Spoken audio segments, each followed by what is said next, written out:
নমস্কাৰ বন্ধুসকল, আপোনালোক সকলোকে পুনৰবাৰ চেনেলটোলৈ স্বাগতম জনাই আজি ভিডিঅ'টোত অসমৰ প্ৰতিগৰাকী মাতৃ আৰু ভগ্নীৰ বাবে খুবেই গুৰুত্বপূৰ্ণ ভিডিঅ'।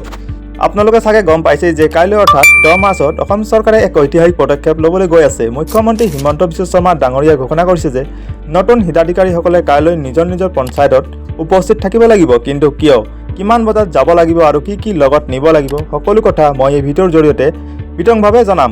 বন্ধুসকল, অৰুণোদয় 3.0 আঁচনিৰ অধীনত যিসকল নতুন মহিলা আবেদন কৰিছিল তেওঁলোকৰ বাবে কাইলৈ এক ডাঙৰ দিন। চৰকাৰে কাইলৈৰ পৰা আনুষ্ঠানিকভাৱে অৰুণোদয় 3.0 কাৰ্ড বিতৰণ আৰু আৰ্থিক সাহায্য প্ৰক্ৰিয়া আৰম্ভ কৰিব।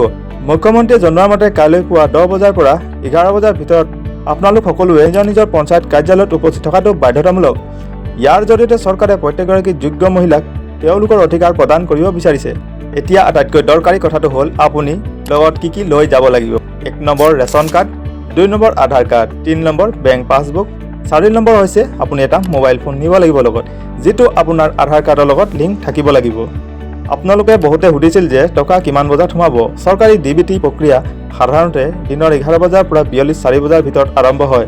কাইলৈ যিহেতু পঞ্চায়তত অনুষ্ঠান আছে, গতিকে সেই অনুষ্ঠান পাছতেই আপোনালোকৰ একাউণ্টলৈ টকা প্ৰেৰণ কৰাৰ সম্ভাৱনা আছে। গতিকে মোবাইলৰ মেছেজলৈ চকু ৰাখিব। গতিকে মাতৃ ভগ্নীসকল, কাইলৈ এই গুৰুত্বপূৰ্ণ অনুষ্ঠানটো মিছ নকৰিব। আপোনালোকৰ যিকোনো সমস্যা থাকিলে পঞ্চায়তৰ বিষয়াসকলৰ লগত কথা পাতিব পাৰে। এই ভিডিঅ'টো যিমান পাৰে সিমান শ্বেয়াৰ কৰক, যাতে অসমৰ প্ৰতিগৰাকী মহিলাই এই তথ্যটো লাভ কৰে। আৰু এনেকুৱা চৰকাৰী আঁচনি সঠিক খবৰ পাবলৈ আমাৰ চেনেলটো ছাবস্ক্ৰাইব কৰি থৈ যাব নাপাহৰিব।